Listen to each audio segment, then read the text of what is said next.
सतगुरु जोगी पीर धाम से समझेंगे कि श्रद्धा से भगवान, जब भगवान से श्रद्धा मिलती है।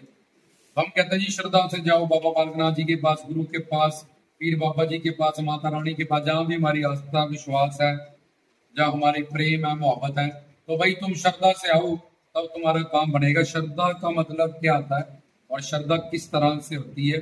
श्रद्धा का मतलब होता है ग्रंथों, पंथों, संतों पे पूर्ण विश्वास। तो अब पहले ही पूर्ण विश्वास संसार में तो लोग करते हैं कि ये पहले बीज देते हैं, फिर पेड़ लेते हैं, डॉक्टर पे करते हैं कि ये मुझे सही दवाई देगा, दवाइयों पे कर लेते हैं, मेडिकल स्टोर से लेते हैं, चाहे पता भी नहीं है दवाई सही है कि नहीं है, मेरे लिए मेरे शरीर में क्या ये सॉल्ट असर करेगा, पर विश्वास करते हैं, खाते हैं, वकीलों की बात मानते हैं, टीचरों की बात मानते हैं और डॉक्टरों की बात मानते हैं। हर जगह अपनी शरणागति और श्रद्धा रखते हैं, विश्वास। और तभी संसार का कोई काम होता है, बैंक में पैसा दे देते हैं, सारी जिंदगी की कमाई और पर्ची का वेट करते रहते हैं कि नहीं यार ये घपला नहीं करेगा। तो हर जगह पे एरोप्लेन पे बैठे हैं कि यार हमें पहुंचा देगा ये, एक वो तो बंदा ही तो है पायलट, तो उस पर भी विश्वास है कि ये पहुंचाएगा कनाडा में, ऑस्ट्रेलिया, अमेरिका पहुंचा देगा ये जहाज उड़ा के हमें। तो हर जगह पे हमें विश्वास है, लेकिन हरि गुरु भगवान की दुनिया में हमें विश्वास नहीं। तो वो कहते हैं श्रद्धा से आओ और सब कुछ आओ। तो ये श्रद्धा का एक तो मतलब होता है पूर्ण विश्वास ग्रंथों पे, संतों पे।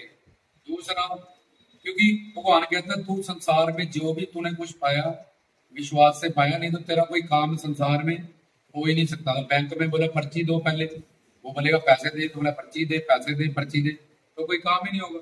बड़े बड़े लोग, अमीर लोग अपने नौकरों पे विश्वास करते हैं, जहाँ डाले आप बैंक में 10 लाख रुपया, विश्वास से चल रहा है पूरा संसार में। लेकिन करतार हरि गुरु भगवान में ये विश्वास हमारे पापों के कारण और हमारे संचित कर्मों के कारण, रजतम सत माया के अधीन होने के कारण, हमारी बुद्धि के तर्क के कारण हम वहां श्रद्धा नहीं। तो भगवान कहता है श्रद्धा से आ भाई, तुझे श्रद्धा करनी जानती है, संसार में तूने हर जगह श्रद्धा पे विश्वास किया जहाँ तुझे धोखा मिलना है, और वो सारे स्वार्थ सिद्ध होने के बाद भी कुछ प्राप्त नहीं हुआ, पर तू अंधविश्वास पे भी विश्वास करती है। संसारी का हर काम तुझे संसार में विश्वास करके हुआ, डॉक्टर का हो, वकील का हो, टीचर का हो, A for apple, B for boy, कूड़ा ऊंट पैड़ा, और यहाँ पे तू तर्क करने लगा, बुद्धि चलाने लगा, और तू जानते ही नहीं जिस पढ़ाई के बारे में। पहले ही अपनी खाली पेपर लेके गया था, गुरु ने ज्ञान दे दिया, तो पहले ही बढ़ के जा रहा है अपनी बुद्धि से। गुरु का काम ही है, गु मतलब अज्ञान और रू मतलब ज्ञान, गलत ज्ञान को निकालना और सही ज्ञान को बिठाना। जब पहले ही अपना गिलास भर रखा है तुमने पानी से, तो गुरु पानी कहाँ डालेगा? इसलिए पहले गलत ज्ञान को निकालना पड़ता है और फिर सही ज्ञान उसमें टिकता है। तो श्रद्धा मतलब अटूट विश्वास संतों, पंथों, ग्रंथों पे, और दूसरा अपने कल्याण की भूख का होना। अब ये श्रद्धा कैसे होती है?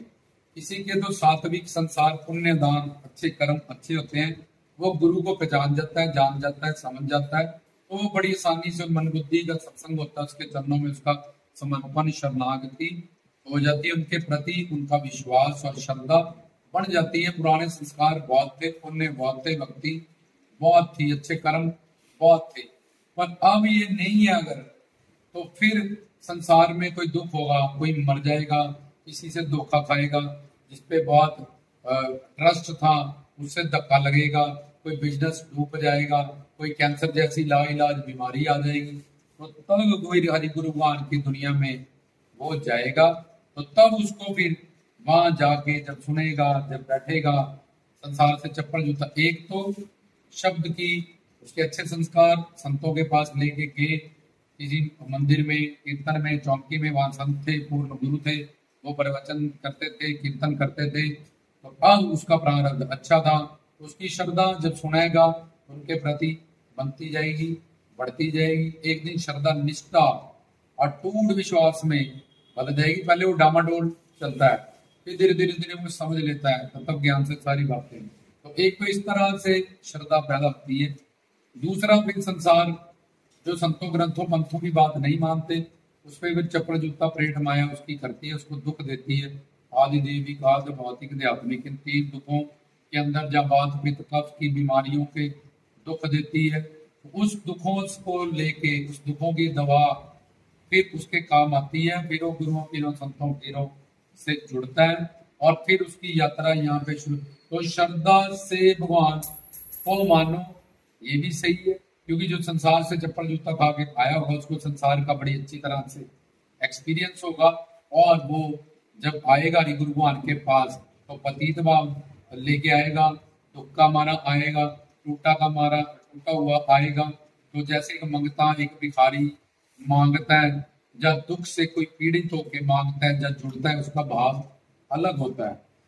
तो जब इस तरह से श्रद्धा पैदा होगी, जब अच्छे संस्कार थे, उसके भक्ति सेवा से उन्हें पुण्य ज्यादा थे, जब इस तरह से श्रद्धा आई। अब श्रद्धा से भगवान तो गुरु से जुड़ेगा, ज्ञान से जुड़ेगा, धीरे धीरे वो भगवान से जुड़ जाएगा। जब गुरु से जुड़ गया, भगवान से जुड़ गया, एक ही बात है। बाबा जी से जो काल माया से परी शक्ति है उनसे जुड़ गया, तब भी एक बात है। अब जब वो मूड है, नास्तिक है प्योर, पर उसका भी सात्विक गुण, उसका भी अच्छा प्रारब्ध उसके जीवन में आएगा, तो बोले यार बड़ा नास्तिक है, ये तो हुआ है। लेकिन जब उसकी अच्छी प्रारब्ध आएगी, क्या पता वो कितना जंप करके तुमसे कितना आगे निकल जाए, तुम पीछे रह जाओ। तो बोले यार ये तो पहले बिल्कुल ही नहीं था, अब ऐसे इतनी स्पीड से चला, क्योंकि उसको जो गुरु का प्रवचन सत्संग उसने सुना, उसने मनन ज्यादा कर लिया, उसने समर्पण प्रेम ज्यादा कर लिया, विश्वास ज्यादा कर लिया, पिछली सात्विक प्रारब्ध उसको सपोर्ट देगी। तुम उसको इग्नोर करते जा रहे हो, उन सब बातों को एक कान से सुन रहे हो, निकाल रहे हो। तो मूड बंदा भी, नास्तिक बंदा भी, जब उसके सात्विक गुण पुण्य उदय होते हैं, अगर वो प्रवचन सुनता रहे, सत्संग में जाता रहे, बैठता रहे, तो जैसे एक पत्थर पे रस्सी रगड़ते रहो पानी निकालने के लिए कुएं से, तो उस पत्थर पे भी रस्सी का निशान आ जाता है।